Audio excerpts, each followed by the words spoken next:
Now, this is a real honor for me because I've known our speaker since he was 14 years old. So I was in kindergarten at the time. But it's a pleasure to introduce him. If any of you, when you pulled in, saw that caution tape on it, so that was because Bill Baroni's in the house. So that's why we have that caution tape outside. So just to let you know. But Bill was. Bill was first elected to the State Assembly in 2003 and the State Senate in 2007. During his time in office, he played significant roles in critical pieces of legislation, including paid family leave and marriage equality. And thank you for both of those. In 2010, he was tapped to co-head the Port Authority of New York, New Jersey. Wow. In his role, he was responsible for the management of the most complicated transportation infrastructure in the world, including 6 airports, 6 Hudson River crossings, the PATH transit system, and in his spare time, the largest seaport on the East Coast, and the reconstruction of the World Trade Center. Oof. It was in this role, however, that Bill's career took a little turn.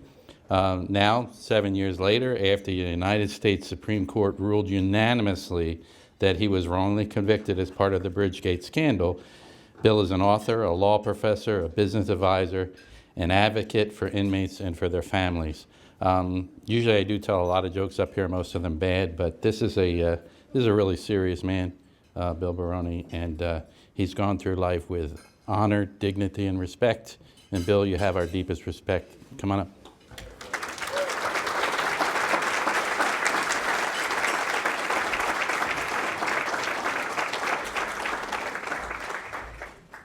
Hal, thank you very much for that kind introduction. It's always great to be introduced, with police tape before you. And I want to say that I was grateful to be asked. I realized that they finally ran out of speakers. I do want to thank Hal English. I have known Hal since I was 14 and worked on my first ever political campaign. And Hal has been a friend for all these years and is doing, I think we can all agree, a terrific job. And the fact that this chamber, of all the chambers across New Jersey, is the largest regional chamber of commerce is because of the leadership of Hal and Bill and the board and the people who work there. So let's give the entire board and people a big round of applause. I have to take a moment of privilege. My dear friend who I worked with at the Port Authority, Gretchen DeMarco, is someone you have all gotten to know, and she has really, she was a lifesaver to me in my time, and she is a dear friend. And Gretchen, I want to thank you for allowing me to be here today as well. I know that Bill and Hal mentioned some of them, but I remember being a politician and coming to these lunches and sort of wanting to make sure people knew I was at the lunch. And I do want to point a few people out. My friend Nina Melker, and I can't see where Nina, there she is. Nina Melker and I have been friends since before I was in elected office and before she was in elected office. And Nina, those many times that we would be there late at night walking around the grocery aisles. And I just want to point out that you ended up an elected official and I ended up in prison. So things apparently worked out great for one of us. So Sue Ferrara, who's a school board member and a multi-term school board member in Hamilton, and who has been a friend, and I want to thank Sue. Thank you for being here as well. Denise Daniels from the East Windsor Council. Thank you, Denise, for being here. Your reputation goes far beyond the borders of East Windsor for your advocacy for business and for working people. So thank you for that. And I don't think he got introduced, but Duncan Harrison, who works at Princeton University but was a councilman in the city of Trenton. And when you are willing to step up and serve your community, whether you're a school board member or a council member or a county official, that deserves a lot of recognition. So Duncan, thank you all, the work you've done as well. I do one of the sponsors I have to point out, and I don't know if any of them were able to be here, but Blank Rome is one of the sponsors of today. And when I was a young lawyer, I was a lawyer at Blank Rome. And then when I was going through my legal challenges, Blank Rome came on pro bono, came on board and helped me in my case. So Blank Rome and all the sponsors, I want to thank them for all the sponsorship that they've done today. I want to congratulate Mike and Gabby Johnson for their award. I apologize that their award will forever be covered by the fact that you had a felon follow you onto the stage, but it's fine. You got a nice plaque out of it, so that's good. I do want to introduce four other people. First of all, you all know her. She used to be a leader in this organization. She's now a leader at Princeton University, and that is my dear, dear friend and someone who has never wavered in her support and friendship of me. That's my friend Kristen Applegate. So Kristen, thank you for that. I want to thank my father and June, my dad and stepmom who are here. So Dad, I'm going to talk about you a lot in the next few minutes, but I also want to point out yesterday, June 1st was June's birthday. So happy birthday, June. So happy birthday. And one other person, I'm going to miss somebody, one other person who was sitting with my father, it's a guy named Bob DiTillo. And I'm going to talk about Bob DiTillo in a second, but he is the first person I met when I got to Loretto, Pennsylvania. And I want to thank him for being willing to be here today. Bob, thank you for your friendship.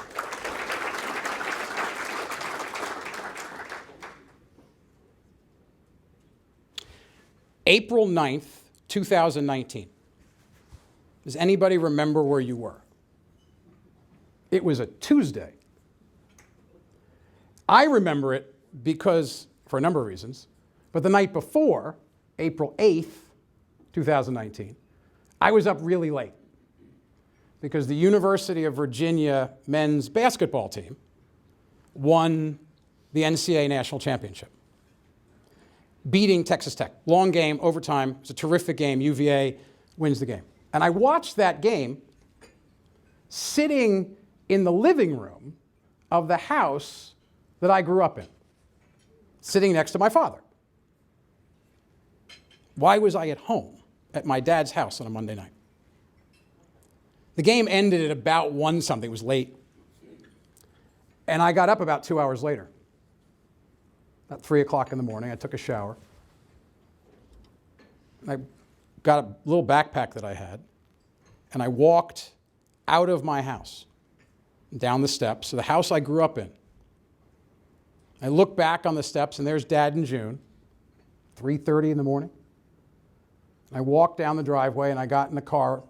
My friend John Holub, who I'm going to talk about, picked me up. And we drove the 4 hours from Hamilton, New Jersey, to Altoona, Pennsylvania, where the Loretto Federal Correctional Institution is located, where I was going to spend the next 18 months of my life. We drove across the Pennsylvania Turnpike, stopped at a Starbucks for my last Starbucks for a while, and we pulled into FCI Loretto. I want you to picture in your mind what this looks like. FCI Loretto is a really big federal prison, about 1,000 inmates, and this is what you'd picture a prison to look like. Guard towers, multiple layers of barbed wire. Next to it is this couple of buildings, this little camp, satellite camp. And that's where I was going.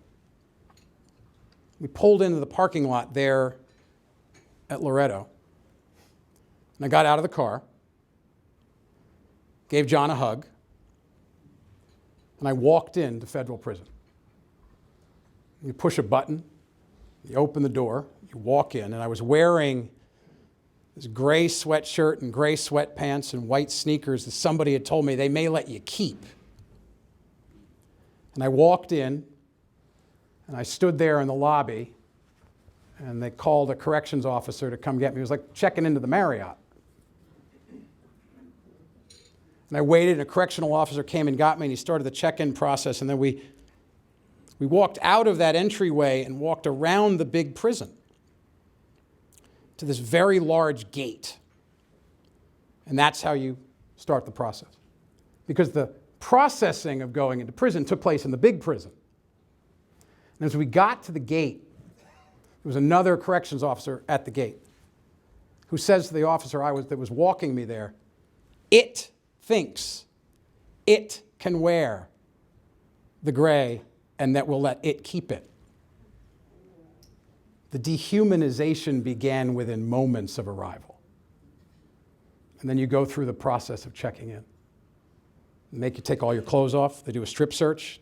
The whole thing you see about body cavity search. Then you meet with a doctor, and I didn't really have any medicine to check in, but if you have medicine, check in. Then they have you meet with a psychiatrist. I'm sitting there in this, they've now put on this green one-piece uniform. And I'm sitting across the desk from the psychiatrist who's got my folder, and she says, "Are you feeling any stress?" And I'm like, I'm about to check into prison for a year and a half. But of course you say no. And then for the first time, and only time, I was locked in a cell. Because all through the process of the case, I always had bail. So I was never handcuffed, I was never locked up. And all of a sudden, I'm sitting in a prison cell on this very cold steel, just like you'd see in a movie. I sat there in this cell for hours, locked in. And I thought, how did my life get here? And all of those feelings of regret and anger. And years before, I was giving a tour of the World Trade Center to the Queen of England. I was running, as you heard, running airports. Before that, I was a state senator sponsoring really big legislation. And now, I'm sitting in a steel-locked federal prison cell. And I thought back, and some of you know the timeline. I thought back of, it all started 6 years prior to me sitting in that cell, when lanes of the George Washington Bridge were closed, or reallocated. And in January of 2014,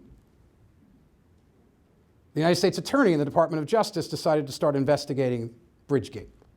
And the world blew up.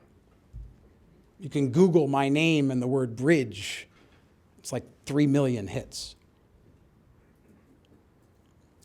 In May of 2015, I was indicted by a grand jury, me and Bridget Kelly, who had worked in the governor's office. The only two people charged in the Bridgegate case. In November of 16, I was convicted of 9 counts of breaking federal law by a jury that deliberated for a week. We got bail, and we waited for the Court of Appeals. 2 years later, in 2018, it's now been 5 years since all of it had started. On a Tuesday morning right after Thanksgiving, I got a call that the Third Circuit, the United States Court of Appeals for the Third Circuit, had ruled they threw half of the charges out and kept half of the charges, which meant that I needed to get resentenced, and I had to make a decision. And I took the train down to Hamilton that night, and Dad and June and we went to dinner at Outback Steakhouse. And over grilled salmon, and I think a bloomin' onion, I had to make a decision. Bridget, as you may know, has young kids. And she had every incentive to stay out of prison in whatever hope she could of not having to go in. I have the opposite. I have older parents. And my biggest fear was, what if something happened while I was in prison to Dad and June? They got sick, they twisted an ankle, they needed help, and I am sitting in federal prison and can't be there. If that couldn't make matters worse. So I made the decision that morning on the way down to the Outback that I was going to go in and get it over with. Keep the appeal to the Supreme Court going. But I'm a lawyer, I'm a law professor. The odds of the United States Supreme Court accepting any particular case are about 1 in 10,000. As a criminal defendant, the odds are even worse. And I said, it's time. Let's keep the appeal going, but let's go in and start serving. And I did. It really was not a hard decision. So I went in on April 9th. It Eventually, I got out of that cell, and an officer came over, Officer Sheehan, and he picked me up and walked me to the camp. And he said to me, now, Loretto, Pennsylvania is a beautiful part of western Pennsylvania. It really is a beautiful area. And Officer Sheehan said two things to me. He said, you shouldn't be here, and you're going to be okay. And I walked in this green uniform, and everybody knows you're the new guy, right? Because you're the guy in the... I walk in, they take me to my bunk, and in Loretto, the bunks are these big, long, think like a bad summer camp. Big, long rooms. There's no cells. There's no bars. You're like in this big bunk beds. And I walk over to my bunk, and there's two guys standing there at the bunk, happen to be talking to each other. And one of them says, I'm Bob DiTillo. What's your name? I said, I'm Bill Baroni. He says, where are you from? I said, I'm from New Jersey. He says, I'm from New Jersey. And Bob DiTillo, at that moment, a guy I never met before, showed me more kindness. Because I'm this scared guy who's suddenly in federal prison. And Bob DiTillo grabbed me and said, you're going to be okay, and takes me down and sits me at the cafeteria and says, you're going to sit there every meal. And I sat across from him every meal. And he kept me out of trouble. And that's how I started. And being in prison it's a monotonous life. You get up every morning, you work out, read. I got to teach classes. Dinner's at 3 o'clock. Mail call, which was a big deal, getting letters. Watch some TV and you go to bed. Do it all over the next day, and the next day, and the next day, and the next day. And I was going to do this for 18 months. But I also saw in prison people who were battling real depression, real mental illness, people whose family don't come to see them. And that was my life. And it got to be June of that year. And the Supreme Court appeal was going, and we knew that they'd make a decision at some point in June. And quite frankly, I was convinced that decision was going to be to turn us down because it's 1 in 10,000. And the last Friday in June, now there's no cell phone service. There's no internet in prison. They have an email system, but there's no internet access. So I talked to my friend Sue Ferrara. And I said, look, on Friday the 28th, they're going to issue the cases. It was the last day. They're going to issue the cases, whether they take them or not, at 9:30. At 9:40, I'm going to call you. She said, sure. Got up in the morning, did my workout, start walking the track, which I did every day. My friend June. And 9:40, I go pick the phone up. Call, dial Sue. She picks the phone up. She's hysterical on the phone. They took the case. They took the case. I'm like, Sue, they didn't take the case. Sue, I am a lawyer. Just read me what it says. And sure enough, the Supreme Court of the United States took the case. A couple days later, I was ordered released immediately. And John Holub had come back that morning. He didn't know when I was going to get released. He comes back that morning to pick me up. We drove out of the parking lot. And you all remember what happened next? January of 2020, one of the last cases the Supreme Court heard in person before COVID, including Justice Ginsburg, heard the case. And a few months later, in May of 2020, unanimously ruled in our favor. This is a Supreme Court that can't agree on what time of day it is. 9 justices agreed that Bridget and I had been wrongly convicted. Wow. And somebody said to me, more than one person, you must regret going in. You got to regret it. And Bridget never had to go in. You didn't have to go in, Bill. You could have stayed home. You could have waited it out. You must regret it. And I don't. For 2 reasons. The first reason I don't regret going into prison, because at that moment, that was the right decision to make. At that moment, I had to choose between taking a 1 in 10,000 or 20,000 or $30,000 odd chance of the Supreme Court taking the case, but pushing back 5 or 6 months and the possibility that Dad and June could get sick, or get it started. So I don't regret it because it was the right decision at the right time. But here's why I also don't regret it. It reminded me of 3 really important things that I think in politics, maybe in business, sometimes you need reminding. The first reminder was how important your family is. You know, when I was running around in politics, and I know many of you, you'd see me at events, I'd be going table to table, and there was always something I had to miss, a birthday or a party or something with the family, because there was always something to do. But when you go through something like this, and all the people, 90% of the people I knew in my life in politics disappeared, my family was there.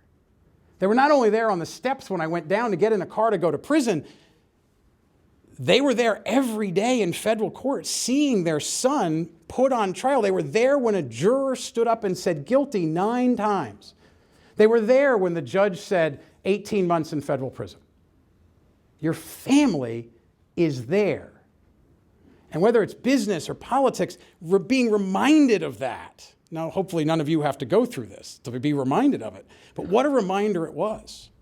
And I remember even going through the process. You know, this is something I haven't talked about. But the prosecutors, the government, 3 times in the course after I was indicted, 3 times asked me to plead guilty. Plead guilty. The last time they said, plead to anything. I remember sitting with Dad in June, and I was tired. This had gone on for years. I couldn't move on. I couldn't go away. I couldn't travel home to Ireland. I was stuck. My life was stuck. And I was just like, let's get this over with. And my father says, my father, who's an Irish-Italian guy from the South Bronx, says to me, we don't plead guilty. We don't plead guilty to things we didn't do. I was like, well, we don't go to prison. But I knew it would break my father's heart. It would be better for me to go to prison than to plead guilty to something I didn't do. And that's what my family is for. But of course, your family is also, I must tell you, your family is also very good at keeping you humble. So there I am, I'm in prison. And as I mentioned before, visiting is a big deal. Big deal. And your immediate family, your parents, your spouse, if you have them, kids, if you have them, can come to visit almost immediately. So I was there about a week and a half. And honestly, I was doing fine.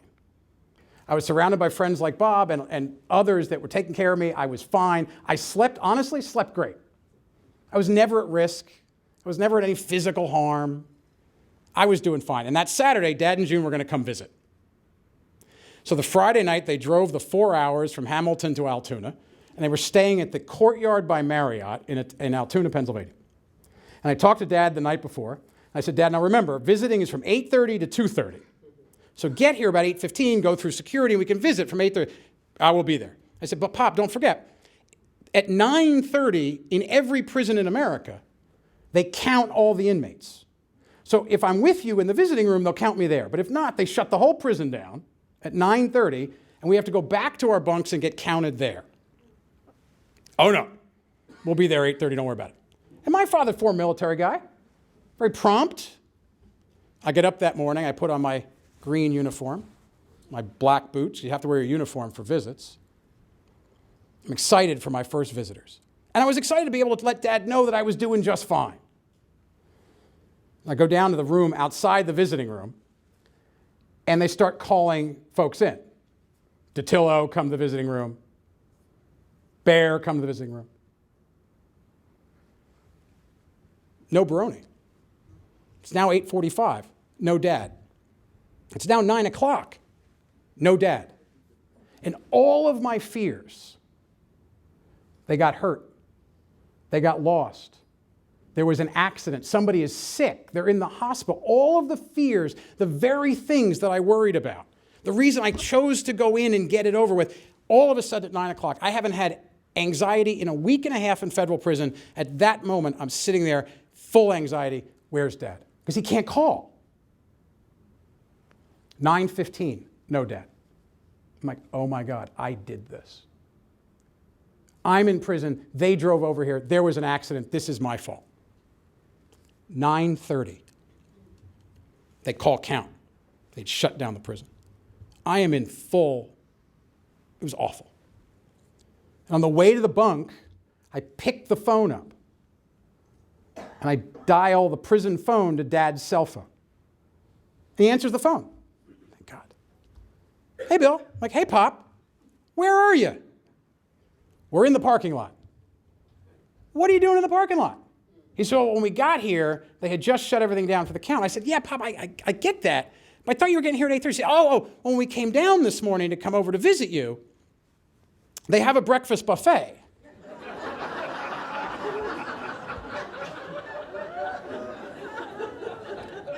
And my father says what every 75-year-old man at that moment would say, it came with the room. And I said to him, I said, Pop, and he said, listen, it's not like you're going anywhere. Absolutely true. The second reminder is the role of your friends. You know, in politics, sometimes you meet people that are your friends because you got a title, or you may have a title, you may have a future title, or the office that you hold. Again, as I said before, 90% of those people disappeared within seconds of the word bridge and the word gate being put together. Gone. But not everybody. Not everybody ran away.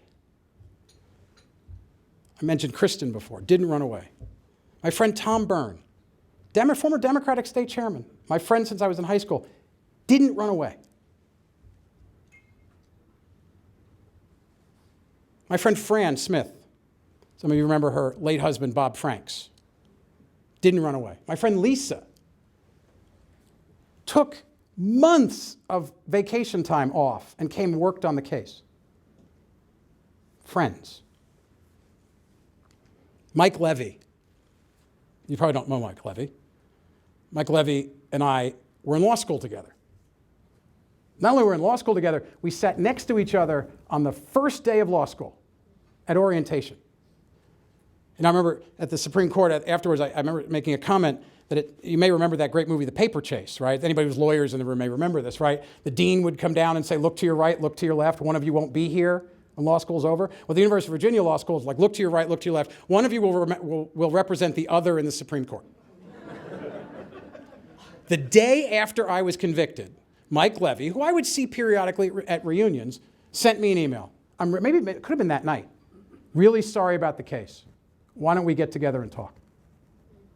So we got together the day after the presidential election, the following Wednesday, and we had lunch and we talked about the case, and he said to me that, and I had not known this, he had been in charge of the appellate division of the U.S. Attorney's Office in New York City, in the Southern District.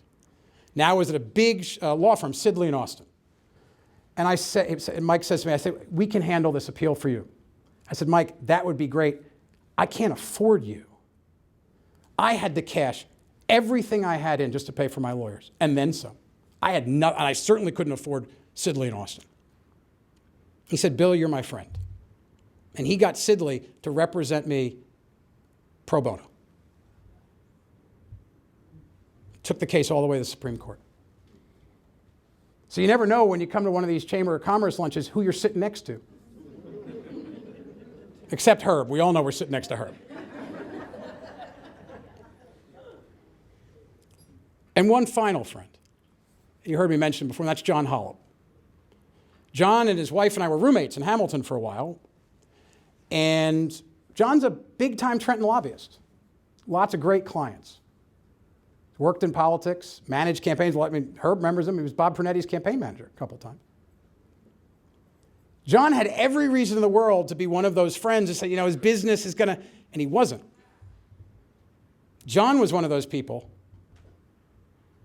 who stepped up, picks me up at 3 o'clock in the morning, takes me to prison, drives across the state, picks me up to take me home from prison.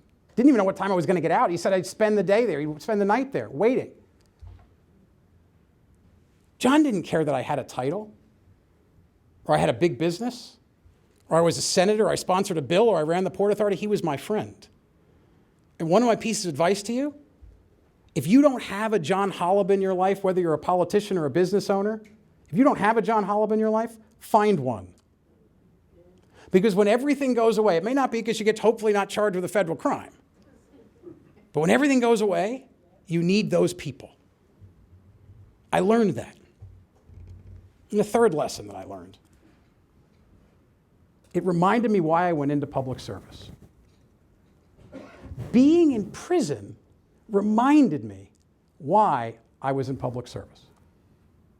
You know, I got there to prison, and you got to get a job. And I was assigned to education, to teach. So I taught some adult ed classes, but I was also tasked to teaching GED. Actually, look this up. The Department of Justice, for federal inmates, almost 27% of federal inmates do not have a high school degree. 12% don't have an 8th grade degree. The state systems are much higher, well into the 40s. And I was assigned to teach GED. And I was matched with a guy named Calvin. Calvin's a kid from Detroit, about a 5-year sentence, drug sentence. Calvin had gone to school, but had never finished high school. And Calvin was trying to pass the GED. And day in and day out, Calvin and I would sit there at this beaten up old desk in what became the visiting room on weekends. And I would teach him math or reading or science as he tries to pass the GED. And he was so grateful for what I was teaching him. But what he was teaching me was even more important. He taught me why I did public service. It wasn't for a title. It wasn't for an award. It wasn't for my name on a lawn sign or a bumper sticker. It was for that moment. And people in this room, whether we're in East Windsor or Trenton, whether we're in the county government or President of the United States, that moment reminded me why we do politics and public service. And there's lots of great nonprofit groups in this room. You know it. Going to prison reminded me of that. And I remember that day that I got out, and John's there in the parking lot, waiting to leave, and it was right at dinner time. So you only eat, it's like 20 minutes you got to eat. You got to go in, you got to eat, and go back to your bunk. Calvin was the last guy. He popped his head out. Remember, there's no fences or anything. He popped his head out and waved goodbye. I never would have met Calvin. It was a high price to pay. Going to prison reminded me why public service actually is really important. Who's your Calvin? Whether you're a politician or a business owner or a lawyer or a nonprofit, who's that person that reminds you why you're doing what you're doing? And it's going to be different for everybody in this room. When you go home later, when you go back to work later, when you go back to your office later, think of who's your Calvin? And when you have moments of what you're doing, you're like, remember that person. And one other person I want to mention. So when I left that day, you check out like you're checking out of a hotel, right? The judge ordered me released. And I go to the front desk and I'm signing these papers. There's a lieutenant there from the corrections. And everybody there knew about the Bridgegate case. My nickname in prison was Billy Bridgegate. You go walk around a prison, have 85 prisoners yell, "Hey, Bridgegate." And the lieutenant says, "Okay, Bridgegate, sign here, sign here." And I said to him, I just need my driver's license back. Because when you go to prison, you have to show up with your driver's license or ID to make sure it's actually you serving time. True. And he looks at me and got this folder in front of me. He said, "I don't have your driver's license." I said, "Well, I gave it when I showed up." They said, "Give it back when I leave." He says, "Well, you can stay here for a few more days and we can look for it." I said, "No, it's all right, I'll leave." So I come home and I had to go get stuff I had in storage up in New York, and I didn't have anything. I didn't have my passport because the government had it. I couldn't find my birth certificate. I packed everything up to leave to go to prison. I didn't expect to be back this quick. Next day I came down, Dad and June picked me up at the train station. We went over to DMV or MVC, whatever they call it now, over in Baker's Basin. And all I had was an expired New Jersey driver's license and an expired passport, with the hole in it. And I go to line number 9, where you get a duplicate driver's license. I have the little card, and I have these two, and I finally get up to the front. There's a woman behind the counter who was probably registering cars when Henry Ford was making them. And I hand her, she doesn't look up, I hand her the thing, she doesn't even look up, she says, "I can't take this." And I look at her and she looks at me and we both look down on her desk to the Trentonian, on which I was on the front page. And she sort of smiles and she says, "Do you have a credit card?" "I do." Gave her a credit card. She starts typing. And she says to me, she says, "I'm from Hamilton." She says, I always voted for you. And I'm really sorry you're going through this. And she said, but keep fighting. People around here, we get what happened. She types it up, she gives me the credit card, and she grabs my hands. And she says, be strong. It's going to be okay. Then she says, can I come give you a hug? So she gets up, she walks out from behind the counter, and we're in the middle of the floor, and she gives me this big hug. She's going to be okay. And I am doing everything I can. All of the emotion for the past 3 months, 24 hours, 6 years. Doing everything I can not to break down in tears. Now, admittedly, I would not be the first person at MVC to cry.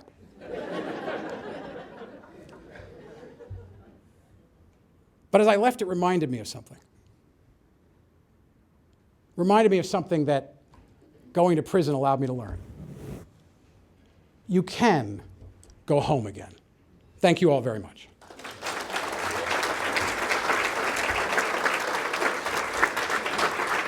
Sit down, sit down. Thank you, thank you. Thank you very much. Thank you very much. Thank you all very much. The last time that many people stood up for me was, the jury. So great. It's great. I appreciate that. So I'm going to take questions. I hope you have some questions. I hope they are easy questions, and I look forward to taking them. So I'm going to go right there. I don't have my glasses on, so please. You have to. This is a Chamber of Commerce thing. You have to tell us your name. You got to tell us what company you're from, and then ask your question.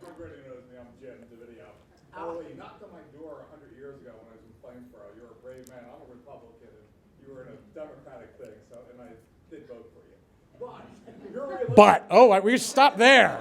We're great. Next question. Your relationship with Governor Christie, if there's one, if you don't want to answer it, I understand. And do you have a relationship with any of these people with Calvin? Did you ever find out what happened to Calvin? Okay, great question on both parts. The first part is, if you didn't hear it, the question is, do I have a relationship with Governor Christie? I've seen him once, maybe twice, and we had a polite conversation. And let me tell you why. And then I'm going to answer your second half as well. I had to make a decision when I showed up. Every person that goes into prison has to make a decision. You have one of two decisions. And people I was in Loretto with, there were people who made both decisions. You either, all the rocks, all the boulders, all the anger, all the betrayal, all the feelings of hurt, you either carry them around or you put them down. And I just made the decision. I'd had 6 years of carrying boulders around. I was not going to let 6 more years go by. So I was not going to, and others made a different decision, who would walk around the track or be there angry every day, and it made what I thought was going to be 18 months even longer. So my answer is, I've seen him a few times. It was polite. I'm not going to carry anger around towards anybody. I don't just mean to him, towards anybody. But your second question, have I stayed in touch with people like Calvin? Absolutely. I will take many of the people I served in prison with over some of the people I worked in politics with. They're more honest in prison. And they stab you in the front.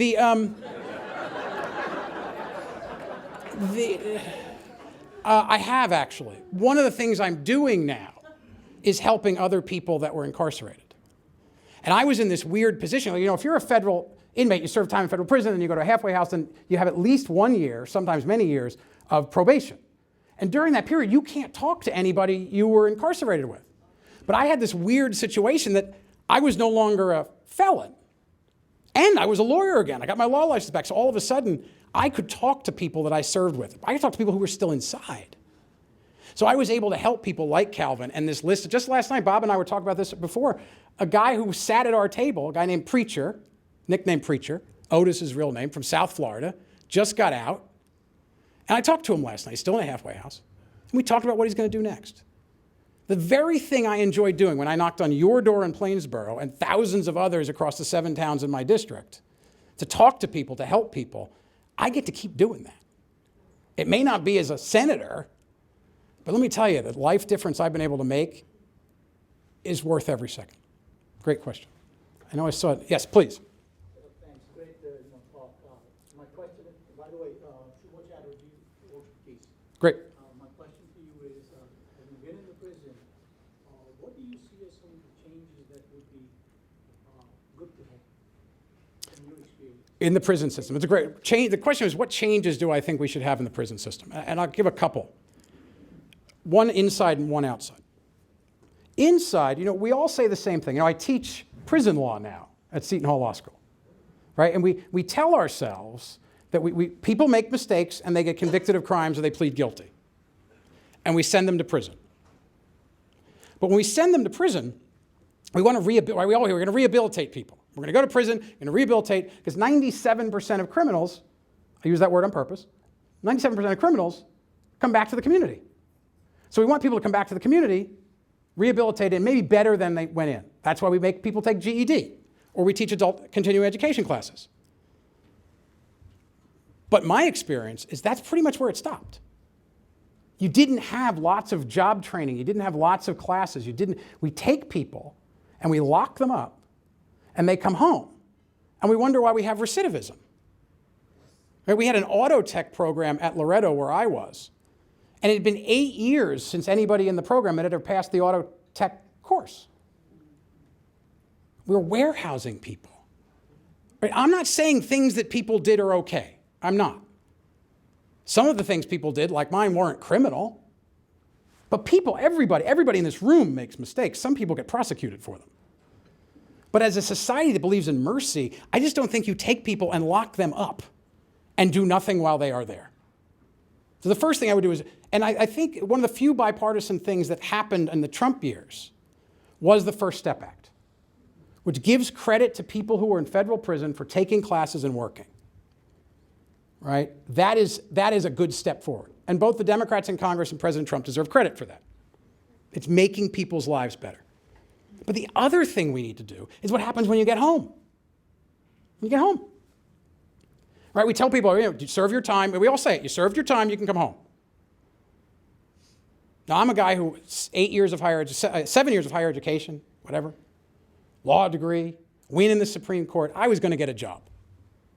Lori Danko promised to hire me. I knew I was going to get a job. But you're my friend Ralph from the Bronx, who I was in Loretto with, serving a jail sentence, 5 years or something for drugs. You get out and businesses won't hire you. Companies won't hire felons, even if what they did had nothing whatsoever to do with what the business does. You can't get a job.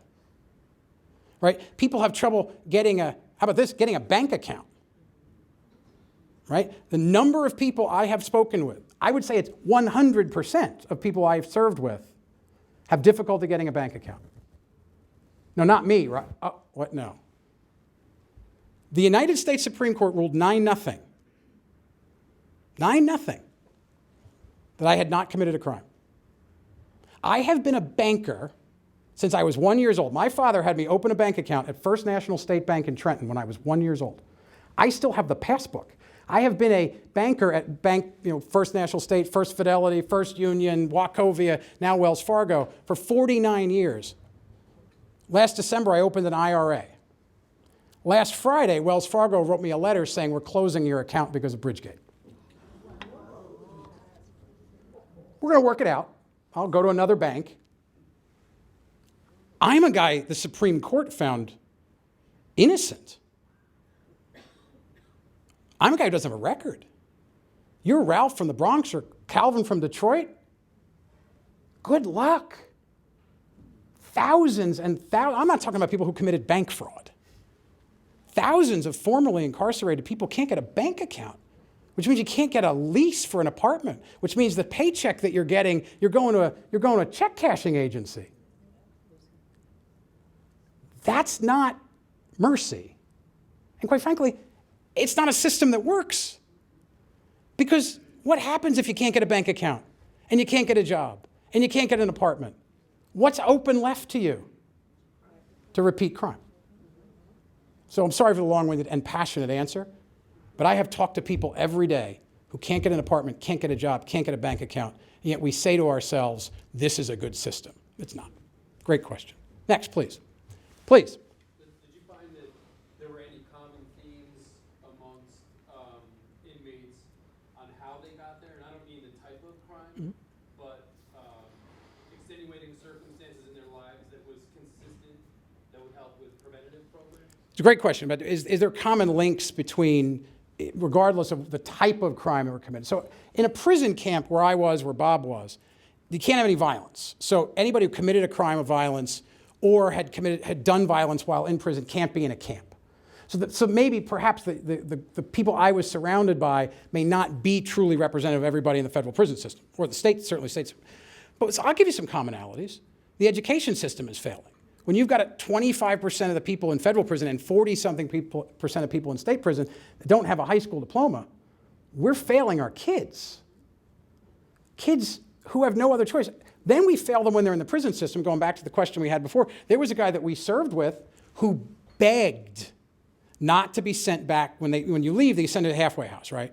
He begged not to be sent back to a halfway house in the city he was from, because he knew the world he had come from he's going to fall back in the past. He begged to go anywhere. I remember him saying, he said, Phoenix, Arizona. He was from the East Coast. Phoenix, they sent him back to his hometown.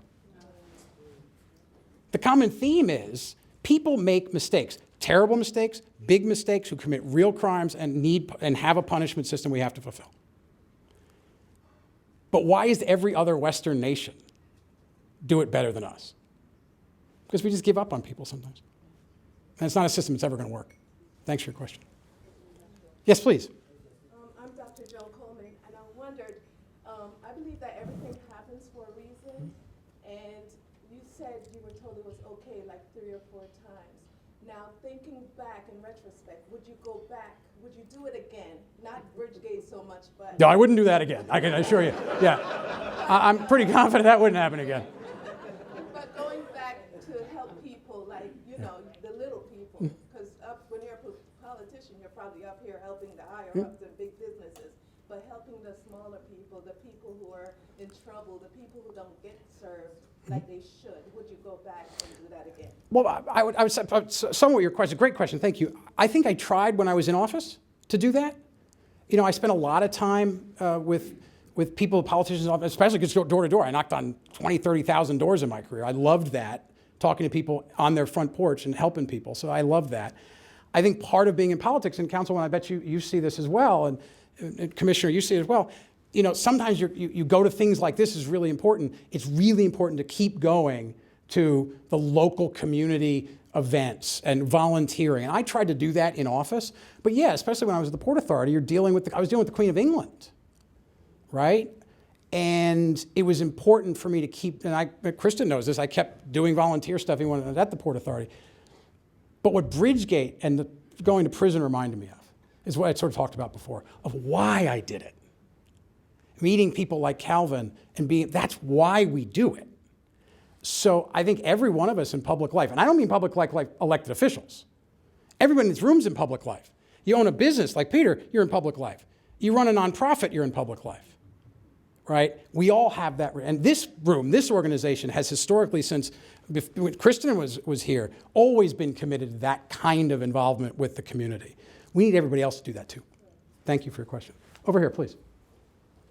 My name's Howard Cohen. Is there some kind of network that you're part of that is people who have been released from jail and I would say are from upper echelon of society that have gotten together to help those in need who are coming from the South Bronx where your dad is from and other places that really could use your help and could use the help of people who are more educated and from a better socioeconomic place? Thank you. It's a great question. Yes, there's a number. There's one called the White Collar Support Group, which is not just for white collar people. People are getting ready to go into prison. It's one of the things that I've been doing is helping people prepare to go into prison. Both people who are, you know, a lot of people that are out on bail waiting to get sentenced or whatever, you know, whether it's Medicare fraud or tax fraud, bridge fraud, helping those people out. But also teaching, teaching students, that helps. And actually started a not-for-profit with my friend Gordon Kaplan. Gordon was one of the people who was caught up in the college admission scandal. He went to Loretto for 28 days. I helped him get ready to go in. He came out. We now work together. We partner together. And there's a group we started called the Prison Visitation Fund. Remember I told you how important visits are for people who like breakfast buffets. The visits are really important. But there were people I served with whose families could not afford the bus ticket to come visit them. Right? Because in state, if you're in state, you're going to go to a prison. If you commit a state crime, you're going to go to a prison in the state. But in federal, they can send you 300 to 500 miles away from your home. I was 300 miles away. Lots of families can't afford that, right? So we started a not-for-profit to raise money to help families who can't afford to go visit their loved one, because the statistics of reintroduction into society, people who've stayed in touch with their family in the period of time that they are incarcerated, overwhelmingly different when it comes to success. People who've had visits, people who haven't had visits, people who've had visits and stayed in touch with their family, overwhelmingly do better when they come home. So we started a not-for-profit. It's called the Prison Visitation Fund. This is not a pitch. I mean, please feel free to donate. prisonvisitationfund.org. Hal says he's going to fund it personally. So, but that's the kind of thing you have to. That's the kind of thing you really do that I've been able to do. So, great question. I've been told. Hal tells me one more question, please. Daryl with Comcast Business. Two-part. I support your father. Me too. Would you like him? You can. Let me qualify that. I've been in media a long time. Yeah. I had the pleasure of staying at that same hotel in Altoona, and the breakfast is great. Would you not provide him more? I'm going to hear this every holiday. Remember that guy at your speech said I did the right thing at the breakfast buffet? The waffles were great. So can you elaborate just a little bit more about the education? Yeah. And are they required, or is there additional benefit if they get their GED, if they get an education, and shorten their time? Is there some additional benefit to encourage them? There is now. The question is there, these classes that I talked about in GED, is there a benefit to doing it other than just sort of doing it? So it has changed since I was there, thanks to the Congress and President Trump's First Step Act.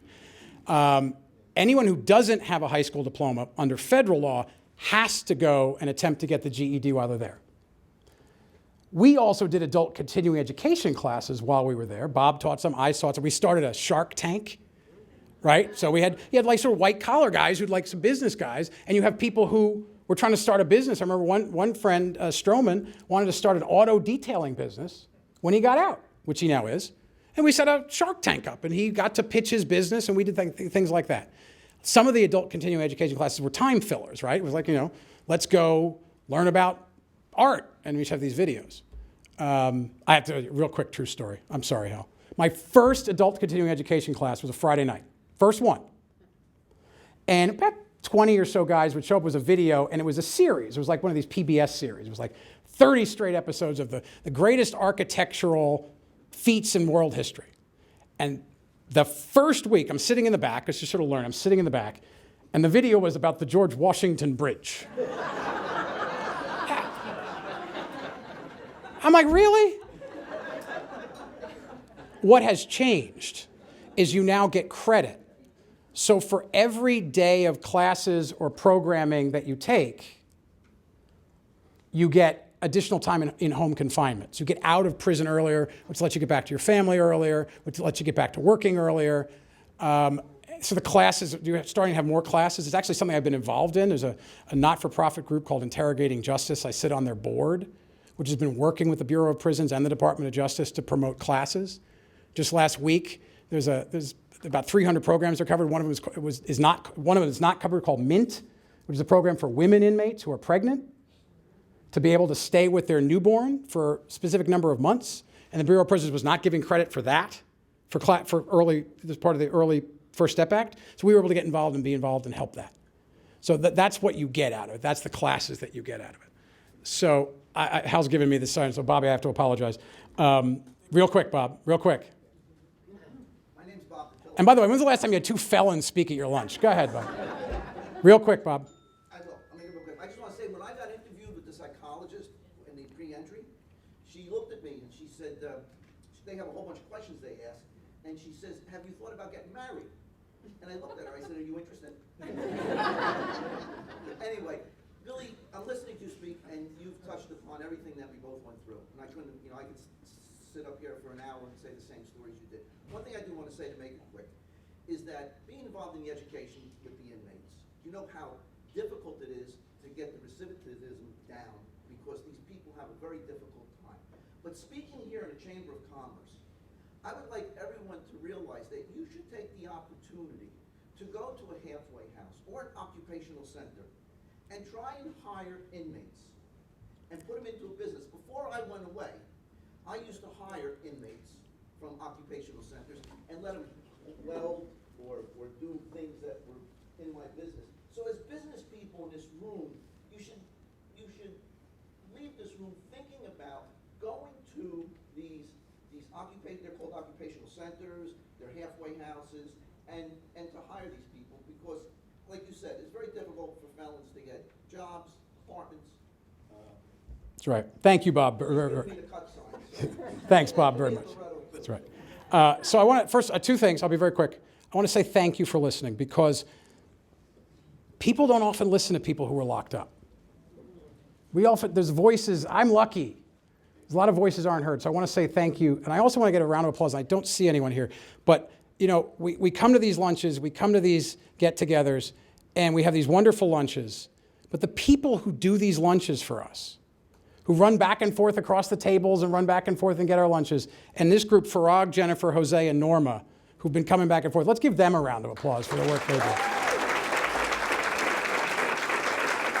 And I just want to say again, one last time, Hal's going to call on you, Councilwoman, or I'm going to get in trouble. Can I say one thing? Sure. Okay. So I'm Denise Daniels, and I'm also from United Way Greater Mercer County. And what you just said, we support a group, it's called Workwell. And Workwell works with folks coming out of incarceration. And we have had them at the Rotary and some other places. So they're local here. So if anybody is interested in getting more involved in helping inmates, come see me or email me or talk to me, and I will help get you connected to them. Thank you for all your work. Thank you all very, very much. Thank you.